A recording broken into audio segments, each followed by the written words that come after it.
আমি তোমাদের একটা প্রশ্ন জিজ্ঞেস করি,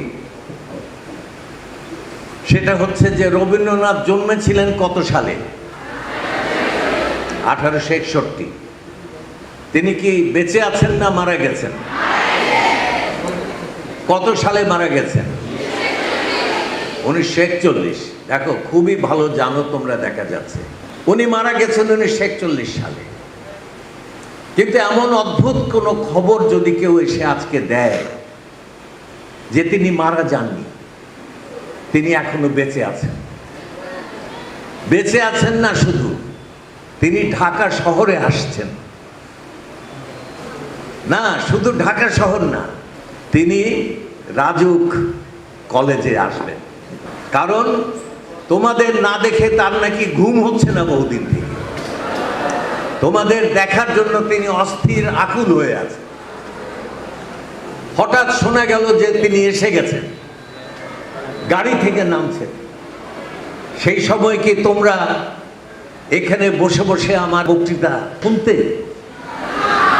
কি করতে?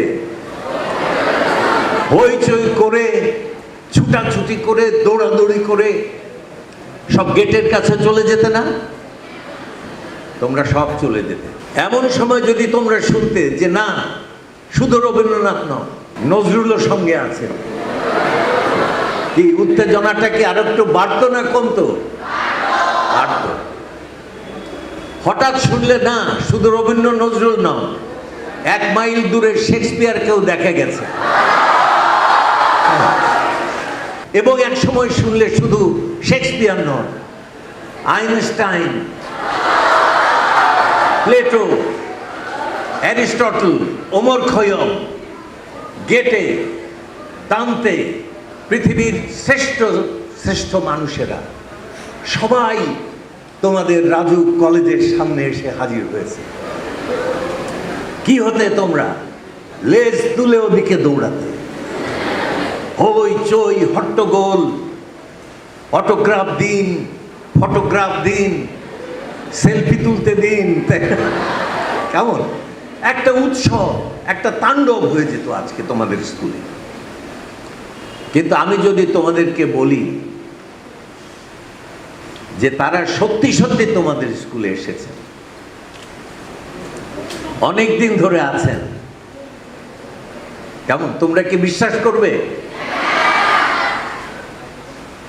এবং তোমরা তাদের দিকে ছুটে যাবে, এই জন্য তারা অধীরভাবে অপেক্ষা করছেন। তোমরা কি বিশ্বাস করবে?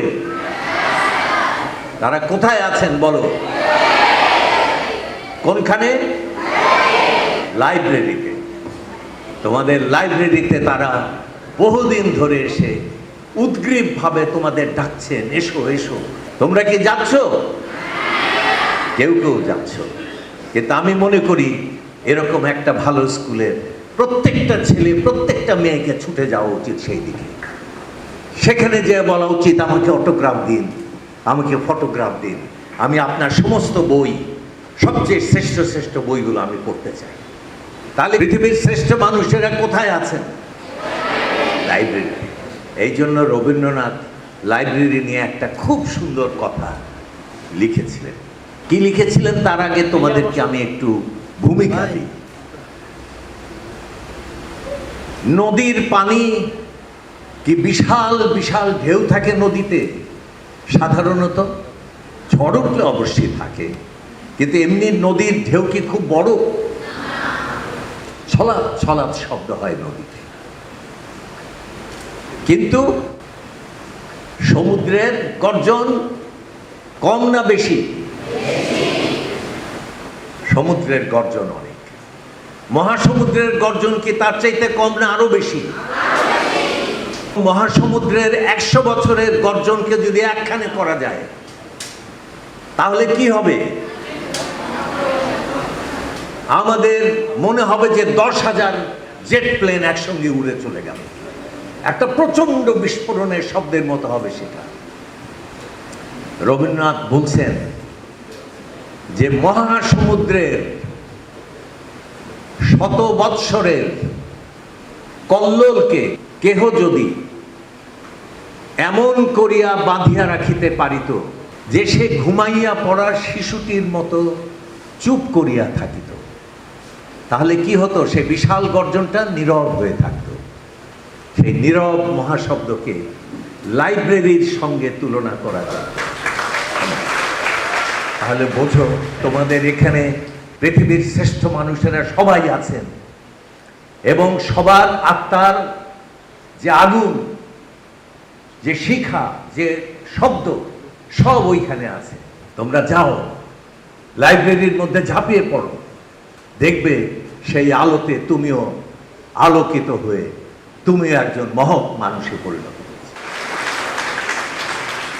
তো সেই জন্য আমরা মানুষকে লাইব্রেরির কাছে ডাকি। আর একটা ছোট্ট গল্প বলি। আমি আমাদের বিশ্ব সাহিত্য কেন্দ্রে একটা ক্লাস করতাম। সেই ক্লাসে 300, 400, 500 ছাত্র থাকতো।